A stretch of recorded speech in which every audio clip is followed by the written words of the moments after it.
kadib markii laga saaray degmada Beled Xaawo maleeshiyaadkii janan uu hogaaminayay kuwaas oo shacabka dhibaato badan ku qabeen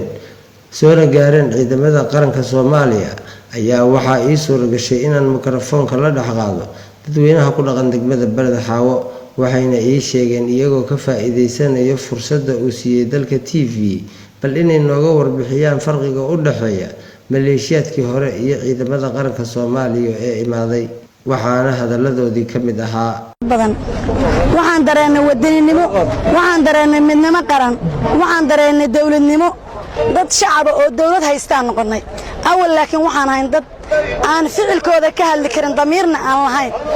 adoontu waxay siday rabtay naga yeeli jirtay laakiin hadda intii ay noo timid dawladda federaalka farxad badan baan dareennay kalsooni badan baan dareennay dhalinyartayada banaanka kuma caweysimi jirin habeenkii qoraxdu hal saacadoon gaarin bay xaroon jireen hadda laakiin xorriyo badan baan haysanaa dad dawlad leh baan haysanaa nahay marka xigtana waxaan ka codsanaynaa kaabayaasha dhaqaalaha inay kaabayaasha dhaqaalaha ay naga kaabaan haddaan nahay dumarka Soomaaliyeed ee jooga xuduudda marka koobaad caafimaad baan rabnaa marka labaadna waxaan rabnaa kaabayaasha dhaqaalaha waxaan ka codsanaynaa dawladda federaalka madaxweyne maxamed Cabdullaahi Farmaajo ama ra'iisul wasaaraha Khayre mid kamid ah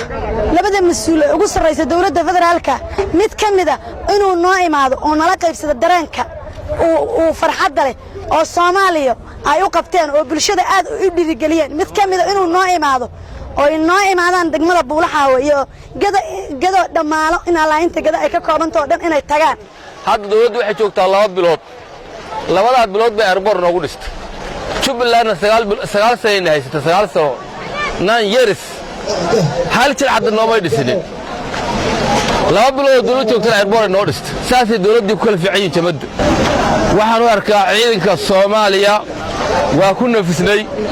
midalan afartan jid magaalada bartankeeda afar ciidan baa ka soo gali jirtay hadda koor oo afar qabiil ay kala leeyihiin baa ka soo gali jirtay hadda afar jid waxa ka soo galay dhinacan Harmacad baa iga soo gala dhinacan Gorgor baa iga soo gala dhinacan Danab baa iga soo gala dhinacan Xasilinta iga soo gasha qabiilka saas uga baxay meesha caqabadii qabiilka saas uga baxday alxamdulillah nafisnay alxamdulillah rabbil caalamiin caqabadiina haystay axmedow waa ka taqalusnay qabiiladii waa ka taqalusnay qaran baan noqonay hal xakabad baan ugu hartay taas ah lacagta Kenya oo lacag Soomaaliya keensano kaliya noo hartay balaxa wadanahay Allahi wa barakaatu waxaan ka codsanayaa dawladda sharafka in Kenya loo gudbin wadankanaga in lagu shaqaystaan codsanaya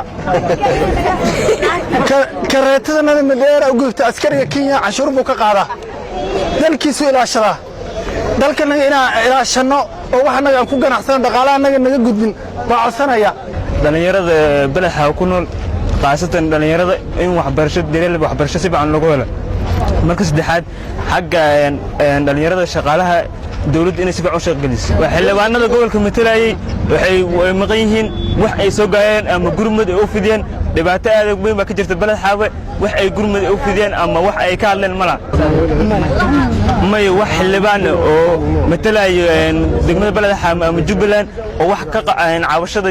ka yeeray Jubbaland ay ka fargelintu kaysa wax ka hadla ma jiraan waxaan ugu baaqayaa odayaasha inay soo doortaan rag dhalinyaro oo firfircoon oo waxooda dalkooda wax u qaban kara Warsame Xaaji Faarax dalka TV